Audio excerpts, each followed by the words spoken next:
Hello and welcome to Asia in Depth. I'm Matt Schiavenza. In Tishani Doshi's Small Days and Nights, the unhappily married, half-Indian, half-Italian Grace leaves the U.S. and returns to her childhood home in South India to cremate her mother.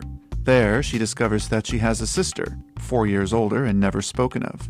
And so Grace seeks to remake a life caring for her sister on the isolated wild beaches of Tamil Nadu.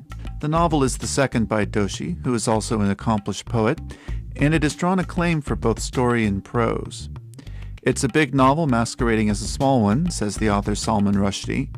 He notes that the novel crosses the world and tackles major subjects, but never strays from an intimate scale. In today's episode, we're going to bring you a conversation between Doshi and Rushdie taken from the Asia Society New York stage. But first, we're going to begin with Tishani Doshi reading an excerpt of Small Days and Nights. So the book is called Small Days and Nights, and it's largely set in South India, in Tamil Nadu, which is where I live too, in a small village called Paramankeni. But today, it also scatters around in different places, and I thought maybe I would read a small section of the book that is set in America, in Charlotte, North Carolina. So this is a small scene, which is the protagonist, Grace, who is going along with her best friend, an Ethiopian girl called Misrak, who is going to have a marriage in order to get a green card. So it's a kind of fake marriage. Okay. There was a spring day in Charlotte, 2002, and I think it's possibly when I was happiest. The sky was wide and bright, the air tripping with the lightness of small birds. Misrak and I are driving to the courthouse. She's wearing a white column dress bought on the cheap, a silver tiara set back in her curls, a netted veil. She's smoking, elbow propped out of the window, and we're laughing because it is all a moving picture story and we are the protagonists. On the way there, Misrak screeches, "Fuck, I forgot to get rings." "What rings?" Rings, we need rings to get married." We detour to Walmart and Misrak leads the way, marching giraffe-like on satin platform shoes, veil streaming behind her. "Jewelry?" She barks at one of the name-tagged employees. "Where can I get jewelry?" We follow each other down the aisles. I am in a magenta Ethiopian dress that has been shunted around for different weddings. The fabric scratches against my knees. But I stride as if I'm the kind of woman who can withstand any kind of inconvenience.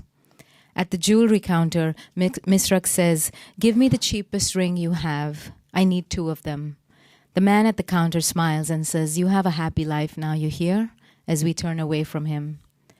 At the courthouse, the boy Misrak will marry, a bebe, is hunched over a cigarette, wearing ivory silk pants and kameez. "You look good," Misrak says. "I bet you didn't think to get rings, you bastard." Blake, this is Grace's boyfriend, is there too. And it is a moment in our history when I'm still in love with the solidness of him. I stand next to him and he whispers, "This will be us soon, but we'll do it differently, of course." Misrak's boss, Patty, arrives with her husband. They're carrying a fluffy white fabric photo album and a bouquet of white roses. "Please, no slips, okay?" Misrak says when she sees them walking toward us. I told them it wasn't necessary, but Patty was hung up. She said if my family couldn't come, the least she could do is be here. Can you believe? It is over in minutes. We sign our names as witnesses. We take photographs in the sun. It is an afternoon of giddy delight, as if we were standing on a high mountain, the oxygen in our lungs clipped and clean. Later, at Applebee's, a bebe unbuttons the top of his kameez. "Coronas for everyone," he says, and the way he gesticulates, the great girth of him, makes me think that one day he'll make a woman burst with joy. Not Misrak, of course, but someone else. "I feel bad," Misrak says, looking at the card that Patty and her husband had placed in the album. They were so earnest, so full of good wishes, but it's also funny, isn't it? We laugh so much the stitches in our sides seem to come undone. To an outsider, we might have appeared like the subjects of a Bruce Weber photograph gone downscale. No Hamptons here, but look at this dewy skin, look at this golden light. That night, as Misrak and I lie across from each other on our mattresses, the dirty gray shag beneath us, she says, "They always tell us we need a man. All the old crones at home, they go on and on about how much we need a man. Even my lovely liberal father says it. He says it will make life acceptable. But what I need is America. And if a fake husband will get me a green card so I can stay, then I'll take him." 5 years later, Misrak met Jake at a library meeting, a man of such check shirt regularity it seemed unthinkable that they could love each other.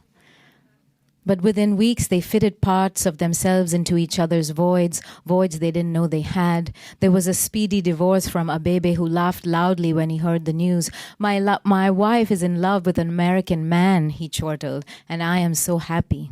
There was another trip to the courthouse, subdued, nervy. I yawned through the whole thing. "Don't worry about me," Misrak said, crushing me against her. "I'm not going to change a bit." When I think of weddings now, all the waste and propaganda, I prefer to remember that fake spring union of Misrak and Abebe. We understood that the dangers of hours and hours of cohabitation would never touch these two, and as such they were gleaming like the afternoon itself. We knew as well that our own futures were bound to be different. About romance and companionship we knew little, but watching those two commit themselves felt honorable, the way marriage was intended to be, a transaction devoid of the complications of love. Thank you.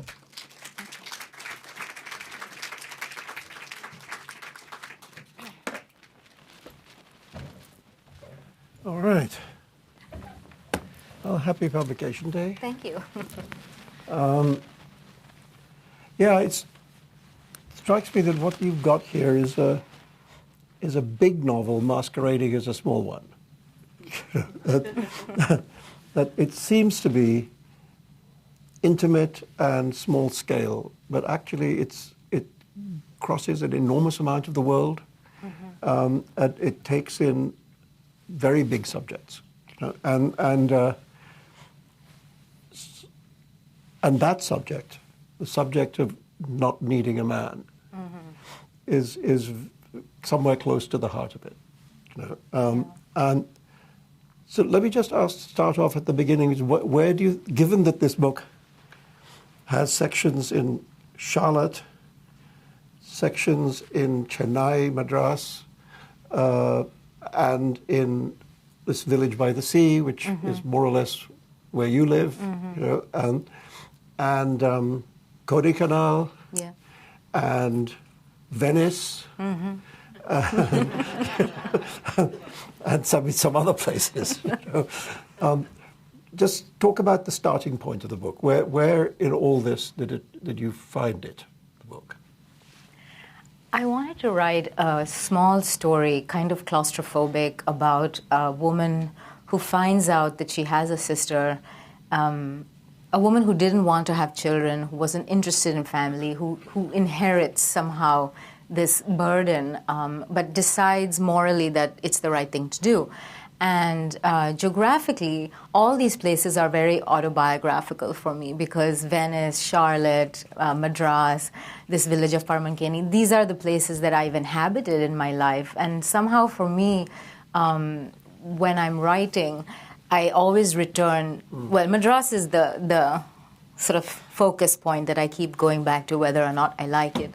But I think that of writing the story and grounding it in these places, but particularly that village, was a way to just, tell this very small story of a woman who's kind of struggling with the choices that she makes.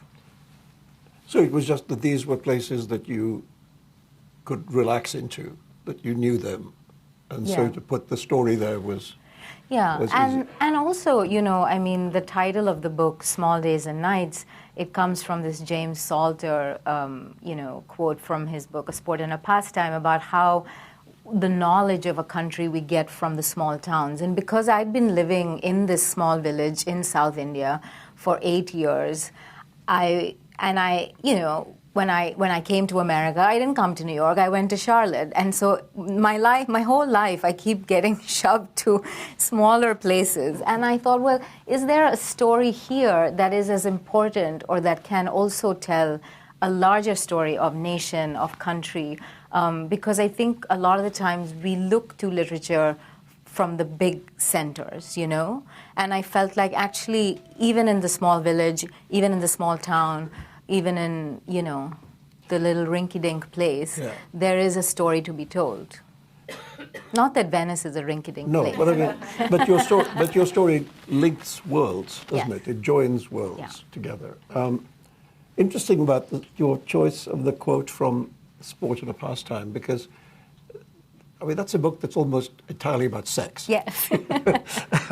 and your book is only in a secondary way about sex.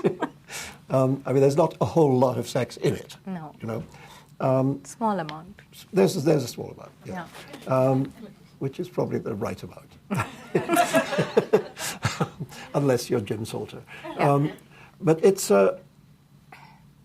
is a book about passion and the lack of it, you know, and your character, for a lot of the book, is kind of quite emotionally withdrawn, you know, and hard for her in a way to be emotionally connected to people. You know? And then she has the sister. Sister has Down syndrome, and who she looks after and becomes, in a way, like she becomes almost like a parent to the sister. Mm-hmm. You know? And that relationship is at the heart of the book. Mm-hmm. And you want to just say something about that in terms of the fact that, in a way, they're both, for different reasons, very withdrawn people. You know? Both the sister and the kind of daughter / sister. Right. Yeah. That was definitely sort of that sense of that relationship of trying to write. I'm very interested in writing about sister relationships somehow, and I think in this case that almost the sort of writing about what it means to be a caregiver, but without sentimentalizing the experience, and what it actually requires, the day-to-day accretion of, you know, caring for someone. I wanted to capture that, but I also wanted to put it in this very isolating place. So you don't have just the relationship which strains, and where, you know, the language level is, you know, Grace can't even, there's very little to speak, because the housekeeper speaks Tamil, her Tamil is not so good, and then her sister doesn't speak, then she has the dogs, and that's it, you know?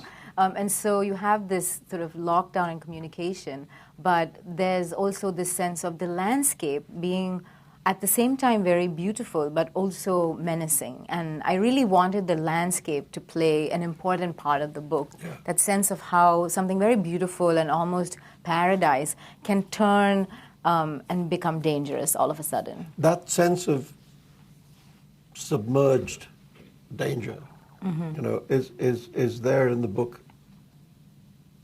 until it stops being submerged, until it emerges. Now, and is very powerful, I think.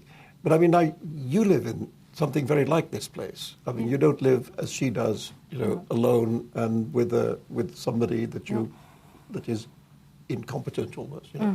But have you felt that about it? I mean, is that something that you feel about living in the village by the sea in Tamil Nadu, or not? It is. I think the idea for the book came because I lived there with my husband, and I thought, well, what if he wasn't here? Would I be able to live here alone as a woman? Well, first of all, there's the thing of being alone and then losing the plot because you have nobody to talk to, which is separate.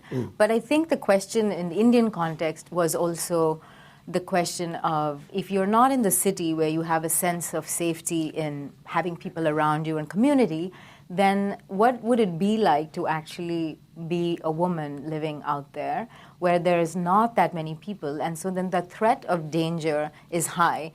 And, you know, a lot of it, I mean, India is considered a dangerous place for women. It's high in the statistics and all of that. And even though the South doesn't have that sense of menace in the way that, say, when I go to Delhi, I think women feel it everywhere, that sense of just checking your surrounding, seeing what's behind. You know, it's just built into us somehow, and I think it gets heightened when there's not that many people around, because suddenly from out of the blue, someone will come and you will perceive it as a threat. Yeah. So the idea of the imagined fear and the real fear was also something I was playing with. The specific danger that the book talks about has to do with development. Yeah. It has to do with local developers wanting to buy land and force people off it. Yeah. You know, and sending bully boys, thugs, round to encourage people to leave. Yeah. Is that something that's going on in your neighborhood, or? Yeah, I mean, it's been happening all down the coast, and I think India is sort of one of the top 5 countries where land grabbing has happened, and where you have this huge shift of resources from rural to urban because of this land grab, you know? And so I haven't experienced that myself, but that kind of, those stories are happening all along that coast. What I think is very, clever in the book is that when the violence does arrive, it doesn't arrive at her door. It arrives at somebody else's door. You know, and so it's deflected a little bit, but you still feel it. Yeah. You know, and those characters, I think, the village headman that she thinks of in a way as a safe place, that she could go to him, and as long as she's okay with him, that things will be okay. Yeah. And the destruction of that safety is a very powerful moment in which you realize that there isn't a safe place. You know? But you were saying about not being in the city. I mean, there's a section of the book that deals with her social life in Madras. And you say Madras, not Chennai. I say Bombay, not Mumbai. These things are important. Yes. But you talk about, she at one point talks about, I forget if the phrase is, collecting a tribe. You know, that's to say, making a family around her. You know, and that's a part of the book that's where she finds a kind of home, but it can't go with her to where she lives. You know, those characters, I mean, they're very sweet characters, and some of them are lampooned and made fun of, and some of them not. But it's a very believable, understandable Indian urban middle class world, you know. Yeah. And yet she makes this very big decision to not be in it. Yeah. You know, and I just want you to talk a little bit about isolation, about that, you know, about having a character who is so isolated, because also that starts earlier in her life with the, you know, her not only has her mother died, but her mother kept very big secrets from her. Yeah. You know, and her father is an absentee father. Yeah. You know, in Italy. Yeah. And so that's a very big part of who she is. Yeah. I mean, this whole sense of trying to find a community, I think, is a big part of the book, because in a way I'm really attacking the idea of the family, which I think in India is, and I think in other places too, can be such an oppressive institution, and yet it's held up as the primary institution where you're supposed to get everything. And I come from a really nice family, actually, very supportive people. But I think that when you live in, a place where you see what families actually do to each other, and I'm married to an Italian, and the mafia kills way less people than Italian families kill each other. So, I mean, the statistics are really high of the damage and violence. And you think, well, is it possible then to explore other relationships of love and coming together that are not DNA-based? And I know at this point in my life that particularly with women, and this is a book really about women in a large way, that they're finding their communities in different ways. And it's really about where do you get your people and how do you find them and how do you create the new family, because the old family doesn't always work. The old system of the mother, father, it's sort of breaking down in a way. And so partly the book is trying to examine the difficulty and the struggle of that, but also pushing for saying, what are these alternative structures that may be available to us? Yeah.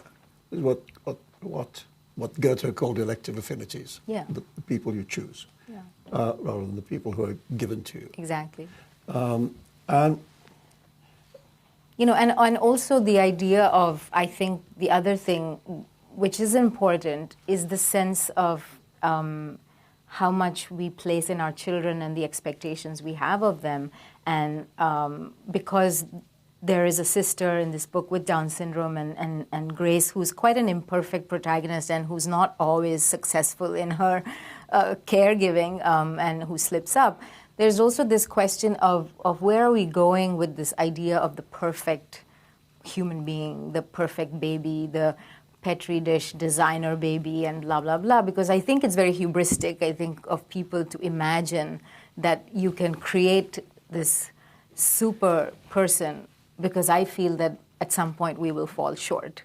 And that is part of the underlying nature of the book. So the imperfection of her character, what would you see as being the imperfection of her character? I think she's someone who struggles with the idea of freedom versus duty. She feels morally obliged to look after the sister, but she's not exactly brimming over with love. So she wants to go into the city and get drunk with her friends and just be free of that responsibility.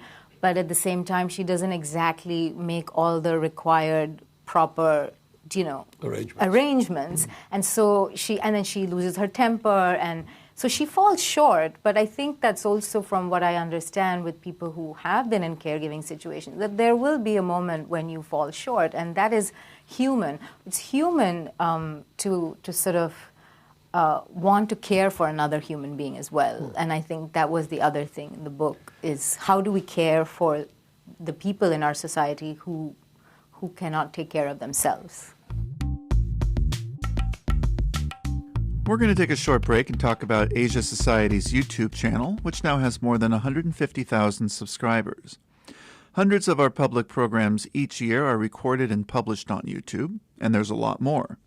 You can watch videos on a huge range of topics, from the latest on the coronavirus to the situation in Iran to uplifting dance and music performances. So whether you live near Asia Society or not, please be sure to subscribe at youtube.com/Asia Society. That's youtube.com/Asia Society. And now let's get back to Tishani Doshi and Salman Rushdie. It's interesting. I saw when the book came out in England, you I'm sure saw this, there was this review in The Guardian which described the book. I mean, it's a very positive review, but it describes the book as a howl of hatred and grief. You want to talk about that? Yeah, sure. Was it something to do with Edvard Munch? The scream? It's the big headline. No, but about the anger in the book. I think there's anger. I think there's anger, and I think there's been anger in my work for this book and my collection of poems, Girls Are Coming Out of the Woods. And I think largely it has to do with being in India these last 10 years and going with my body as a woman, navigating through this space and feeling really a kind of fury and anger at the fact that there's just so much violence, for one, that we have to navigate, and just so much repression and so many things that you're trying to, not be bombarded and squashed down by. And at the same time, I would say that the story of women in India is such a one for rejoicing, because it's just, there's so much happening and so much that Indian women are doing. So it's this weird juxtaposition of, on one level, these horrible statistics and newspaper articles which just keep coming, and at the other end, the sort of strong resilience and well, beauty I think of it. they're two sides of the same thing, aren't they? Yeah. I mean, it seems to me that there is more than one generation now of women in India who are very determined to have their own lives and to not to have their lives dictated to them and imposed on them. you know, and these young students are showing us, you know, how to what lengths they will go to have that. And it seems to me that there is a kind of Indian male response to that, of which violence towards women is the manifestation. That's to say, it's to try and stop women from having that freedom. Yes. That the rape being used as an instrument of control. Yeah. You know, and so I think the two things are, well, they're two sides of the same thing. Absolutely. And so I think that rage or that sense of despair comes from, and not, you know, if you want to even get into government and to men in power and all of that, there's this sense of living with this huge system of patriarchy around you, and then here you are trying to navigate your way. And so I think that my rage is a quiet one, and it surprised me as well, because I didn't necessarily think of myself as... It doesn't read like a furious rant. No, you know, no. If the anger is there, it's under the surface of things and bursts out every so often. Yeah. You know, but it's not like... It's not a scream. No, you know, it's not like Ginsberg's howl. You know, I mean, it's, you know, it's. But the subject of anger, I think, is very important, because there is a lot to be angry about. Yeah. You know, and I mean, there's one moment. I mean, a line that kind of stopped me. Actually, it's quite late in the book. It's after the act of violence takes place. You know, and characters say to each other. Hang on, I'm going to make sure I don't misquote this, because the line I want you to talk about. 240.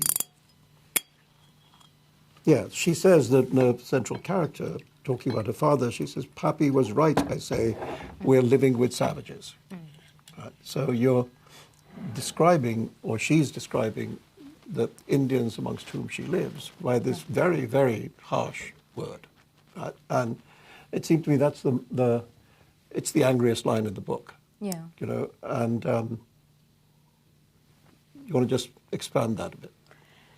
Yeah, I mean, the father is a bit of a racist and is not one of those happy foreigners to be in India. He's somebody who doesn't really ever get it, and then he eventually goes back.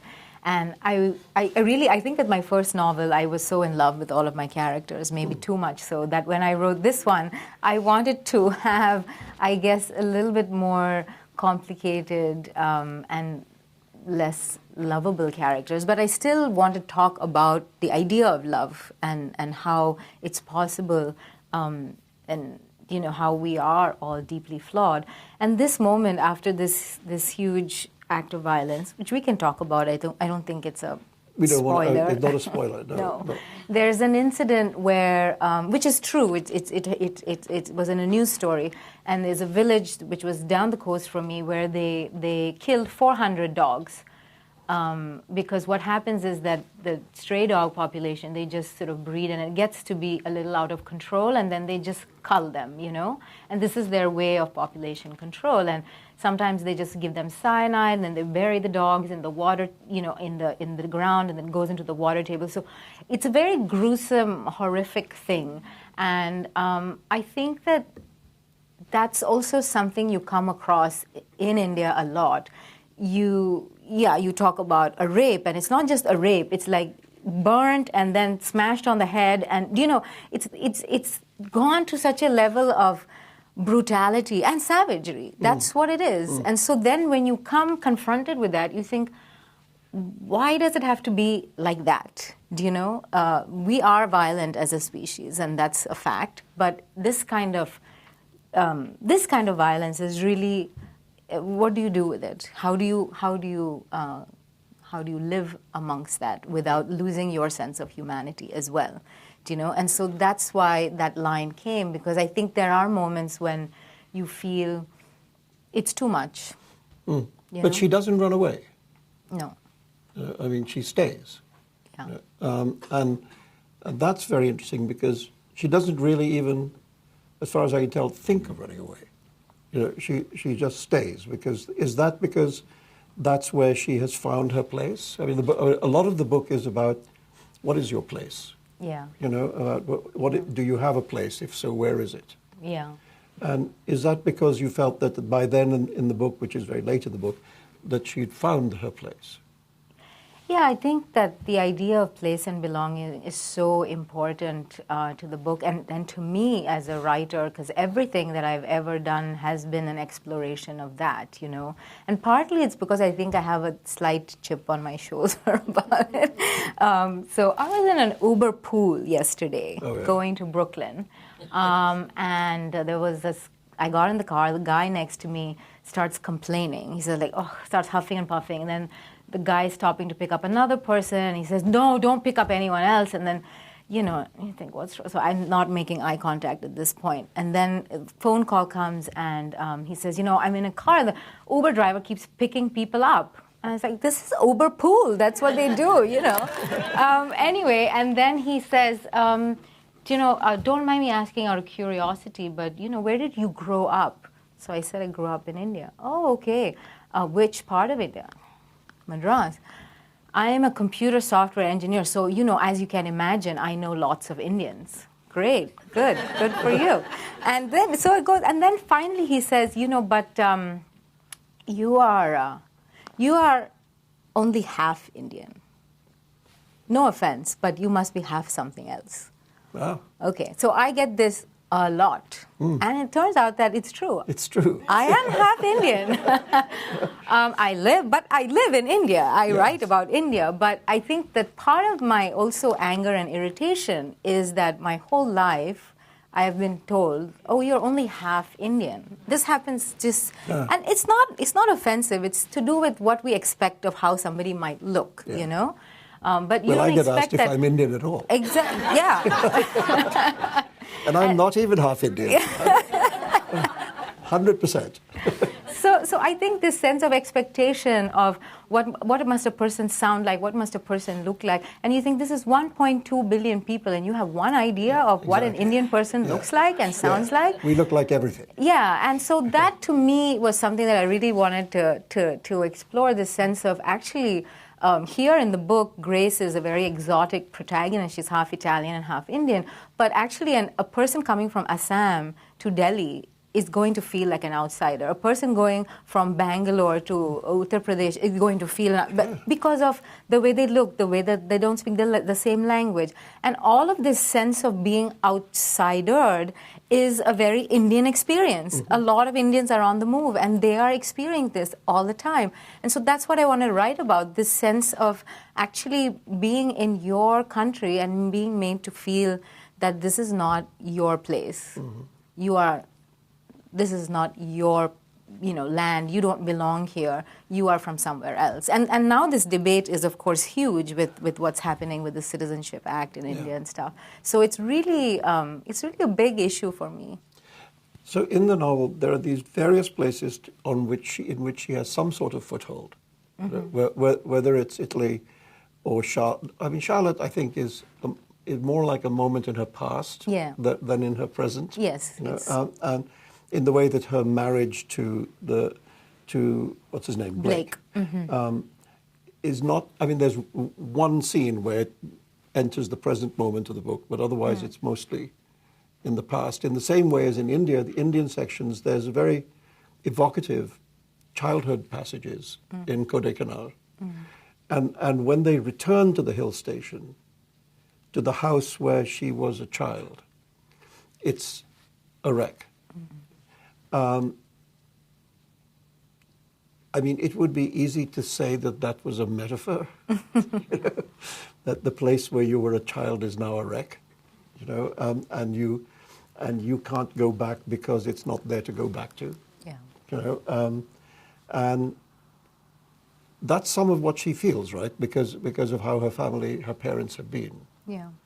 The secretiveness of the mother, because the mother hides from her the fact that there is this other daughter, and disappears for one day a week without explanation to go to visit, as we later discover, to go to visit the other daughter. But for most of her childhood, she has this mother who disappears one day a week, and it's never discussed and it's never explained. Yeah.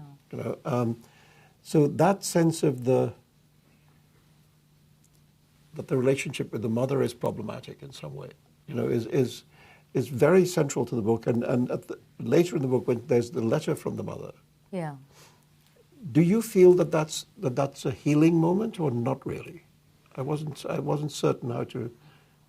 I mean, like when the mother writes from beyond the grave, yeah, and says, "I'm sorry, but this is what I was doing, and this is why I was doing it." yeah. I think I feel a lot that our parents, who are people that we think we know or are meant to be very close to, are in some ways can be sometimes strangers to us, and that we don't know an awful lot about them. And I think in the book I wanted to explore that sense of how actually your parents can keep secrets from you, very large secrets, and in this case it is, a huge secret. But that sense of, I say in the book, I say something about, you never think that your parents will be more deceptive than you are. And of course they are. Yes. I think we all carry secrets, and there are just sort of certain patterns that come into families that once they're there, it's very difficult to break. So it's like, oh, we decided not to tell her, and now I guess it's too late, yeah. And that part of the story, actually, I was sort of reading about Arthur Miller and Inga Marath and how they had a son, Daniel, with Down syndrome, who they institutionalized, and how Arthur Miller never acknowledged him, never really visited him or anything. And this was in the 60s. And I thought that was such an interesting sense of how, I also say here, like she thinks, well, you had a kid, didn't work out the way you wanted, then you decided to have another kid. So she's really angry also at the parents to think that then they can just go again and try for the child that's normal, so to speak, Yeah. So yeah, it's not a healing moment, no. No, they fuck you up, your mom and dad. They do, Larkin. They may not mean to, but they do. But they do. They give you all the faults they had and then some extra just for you.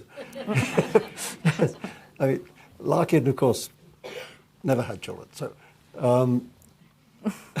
never mind Philip Larkin. Talking of Philip Larkin, you're also a poet. Yeah. You had this book come out, was it a year ago, just over a year ago? 2 years. 2 years ago, Girls Are Coming Out of the Woods, which has had a wonderful reception. And I want you to read a poem. Mm-hmm. Actually, you said you knew it by heart, which is so impressive. So she's going to recite a poem. But I wanted to ask, because I know, for example, Brazilian writer Chico Buarque, who is a wonderful songwriter and also a wonderful novelist. And he says he cannot do both things at the same time. Yeah. So when he's writing a novel, he completely gives up the music. Yeah. And when he's writing songs, he can't begin to think of writing prose fiction. Yeah. Is it like that with you? It's either or can you be thinking of novels, of poetry while you're writing a novel? No. I think it's absolutely. I mean, I think I can do poetry along with other things because there's just an elasticity to poetry, and it allows you to have a bit more room. But a novel is everything, and once you commit to being in that tunnel of writing the novel, then you have to stay in the tunnel. You don't suddenly think, oh, there's a poem I want to write. No, and it's like a switch of everything, a switch of language and scale, and so even though there might be, I think that, like, I don't know how it is for you, but if you see something that's usable, it just gets used into whichever form you're working on, So if I see something, then it will come into the novel, and if I'm writing a poem, then I'll find a way to bring it into the poem. So I'm always alert. There are one or two writers who have amazing gifts of compartmentalization, who can do more than one thing at a time. When I remember, I knew Calvino a little bit, and in his apartment in Rome, he would have 3 desks, and he had a different book on each desk, as a work in progress. And he would decide, today I'll go and write that one. And he could keep them separate, because for me what happens is they all become the same thing, And no, that's annoying. No, so, I don't do that, no. No. It's tough, no. All right. So since we're talking about poetry, do you want to Sure, yeah. recite your poem? Sure, I'll get up. So I'll just, I'll do the title poem, I guess, since it's been a while. And this is called Girls Are Coming Out of the Woods. Girls are coming out of the woods, wrapped in cloaks and hoods, carrying iron bars and candles and a multitude of scars collected on acres of premature grass and city buses, in temples and bars. Girls are coming out of the woods with panties tied around their lips, making such a noise it's impossible to hear. Is the world speaking too? Is it really asking, what does it mean to give someone a proper resting? Girls are coming out of the woods, lifting their broken legs high, leaking secrets from unfastened thighs. All the lies whispered by strangers and swimming coaches and uncles, especially uncles, who said spreading would be light and easy, who put bullets in their chests and fed their pretty faces to fire, who sucked the mud clean off their ribs and decorated their coffins with briar. Girls are coming out of the woods, clearing a ground to scatter their stories. Even those girls found naked in ditches and wells, those forgotten in neglected attics and buried in riverbeds like sediments from a different century. They've crawled their way out from behind the curtains of childhood, the silver-pink weight of their bodies pushing against water, against the sad, feathered tarnish of remembrance. Girls are coming out of the woods, the way birds arrive at morning windows, pecking and humming, until all you can hear is the smash of their minuscule hearts against glass, the bright desperation of sound, bashing, disappearing. Girls are coming out of the woods. They're coming. They're coming.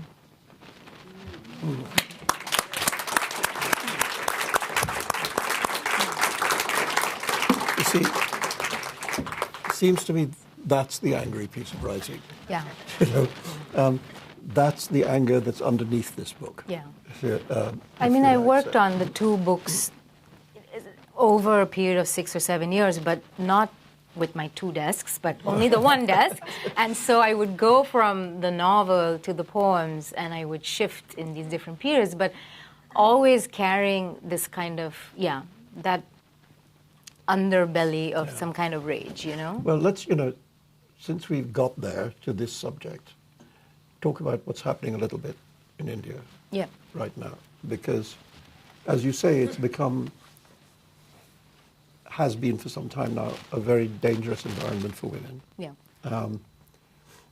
Addition to that, now it's become a very dangerous environment for democracy. It's become violent against all sorts of things that people like me certainly value a great deal. Yeah. And against that, there is this extraordinary uprising of the young. Yeah. And not people of my generation who sit at home, not people of your generation who make Facebook texts. But the kids are extraordinary just now. They are so brave and unafraid, willing to risk themselves against a government that is ruthless, and is uncaring. Yeah, I mean, the pictures, I think, that are coming out are, particularly young women and Muslim women as well. I think, like, if you think of Shaheen Bagh, which is a place in South Delhi where women, have of all ages, not just young women, but, grandmothers, wives who do their cooking, come back, and they've been there for 3 weeks or more, and really created this huge sense of energy and anger and protest. It's remarkable. And then you have the young student leaders of JNU, Aishi Ghosh, and you have all these stories, and in all the pictures you see these, and it's women, it's Indian women, and that to me, and men also. But there seems to be a really, it's half of the population is under the age of 25.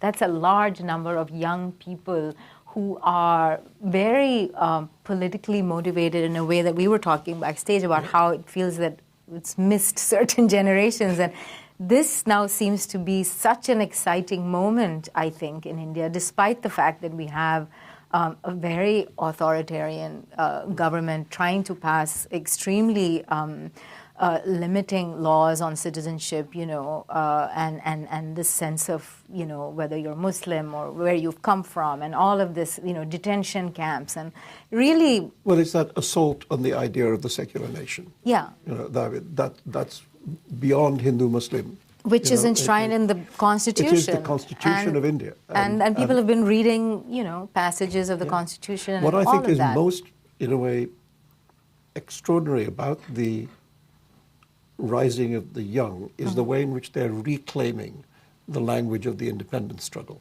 Yeah. That in a way that the Congress Party, bless their hearts, is incapable of now. Yeah. Yeah.